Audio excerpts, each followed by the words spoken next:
Hello everyone and welcome back to Philtastic Comics and Art. I'm your host Philtastic Phil. A little bit of a bonus video here for you. This site I talked about during our last video. This is just an update to my last video, the Art of Ruizing. I first want to thank everybody who has liked and commented and shared that video. It's really great that we can help keep Chef's memory alive and keep Ruizing alive.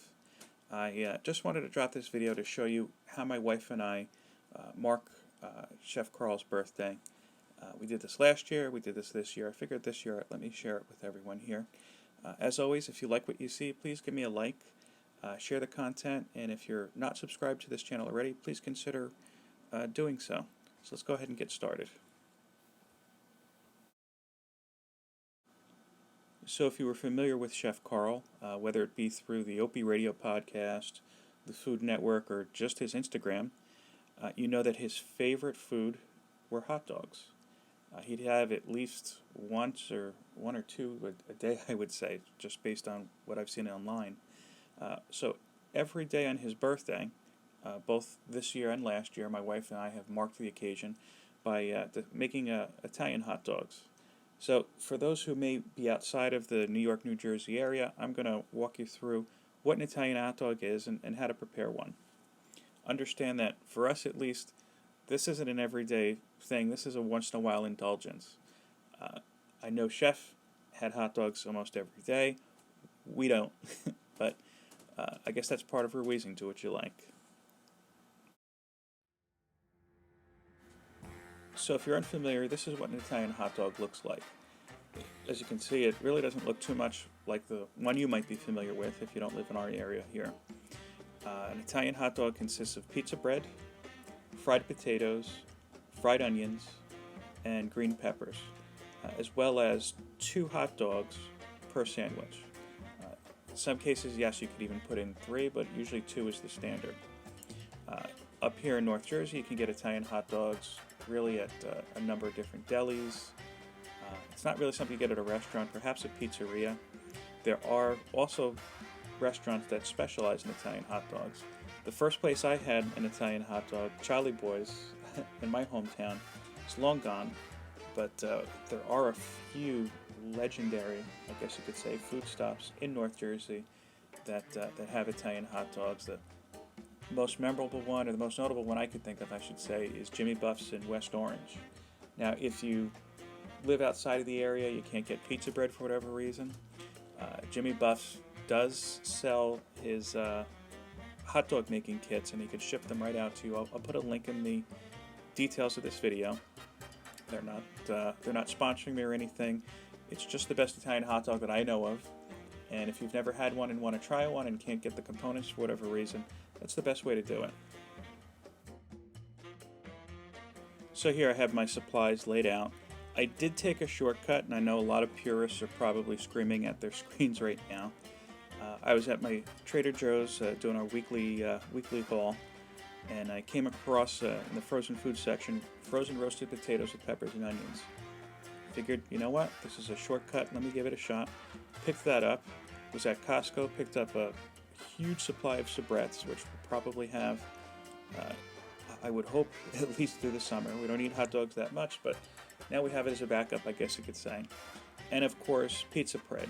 Pizza bread is crucial. You could usually get that at any good Italian bakery. And if you don't have an Italian bakery near you that offers good bread like this, I suggest that you move. For our bread, my wife stopped at Anthony & Sons right here in Denville. Very good bakery. I believe they specialize in bread, and they're known in the area for bread. I think they actually supply to a lot of the restaurants in the area as well. Okay, so the first step here, you just simply cut the pizza bread in half. I used a long bread knife. I've had this knife for like 20 years. It's a Cutco knife. I sold Cutco in college. Still have them, still work great. This is great because not only does it do the job well, but you can see it really doesn't produce that many crumbs, just a few here. Once you cut in half, you want to slice each half partially down the middle, making almost like a pita kind of shape. That one I thought I made a little too far, to be honest with you, but you'll see how that kind of plays into it in just a few moments.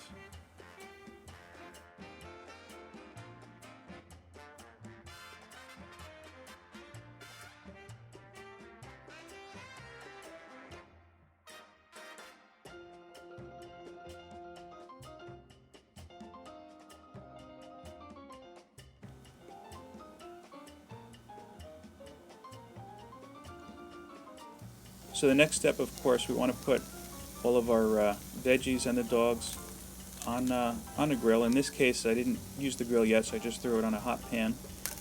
And while they were roasting, I threw the dogs on here. Again, 2 dogs per sandwich. Enough, of course, for 2 people.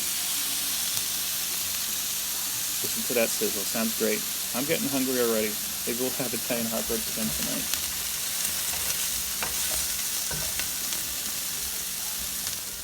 So while everything is cooking, you just go and grab some mustard.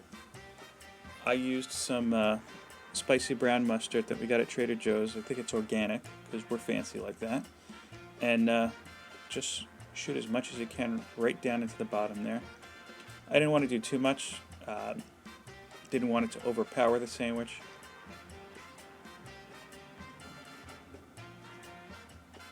Yep, just spread it in there good. A little extra. So then we go and check on our dogs. They're just about where I like them to be. A little well done, but not charred. And the veggies are popping. In retrospect, I think next time I try it, I'm going to put them in the air fryer, just to make them a little bit more crispy. But all in all, they worked really well. So then we take all of our components, stretch the bread open up a little bit more, and of course you can't see it because I walked away from the camera.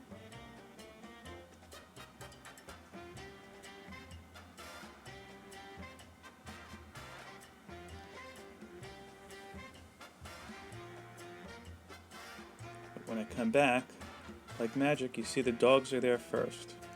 Again, 2 dogs per sandwich.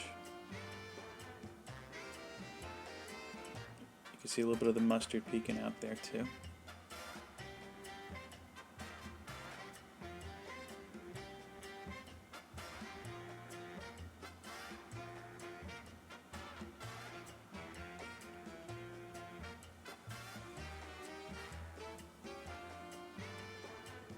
There we go.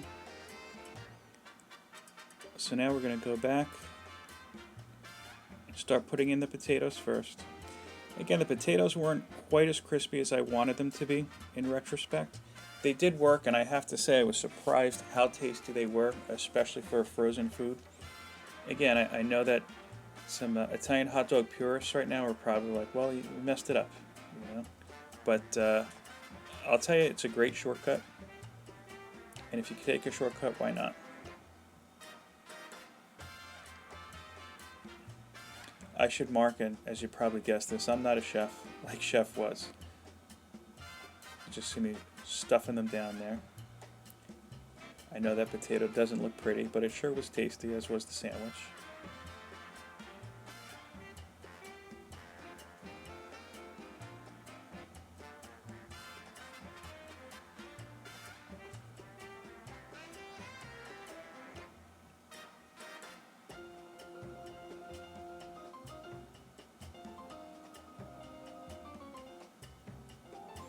The only other complaint I really had about the Trader Joe's frozen potatoes and peppers and onions, I would have liked more peppers, to be honest with you. The onions I thought were good, and it was enough even to get that nice fragrance.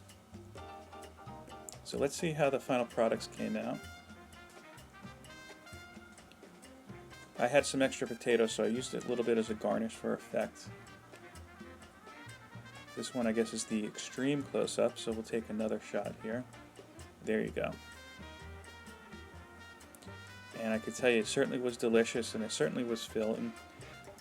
Again, this is just our little way of commemorating Chef's birthday. Well, I hope that you enjoyed the video here. Again, if you like what you saw, please give us a thumbs up, subscribe, and of course share this video as well. Thank you again for checking us out today. Again, a little bit of just a quick hit. Take care. Enjoy the rest of your day. Peace, love, comics, and Ruizing. Good day.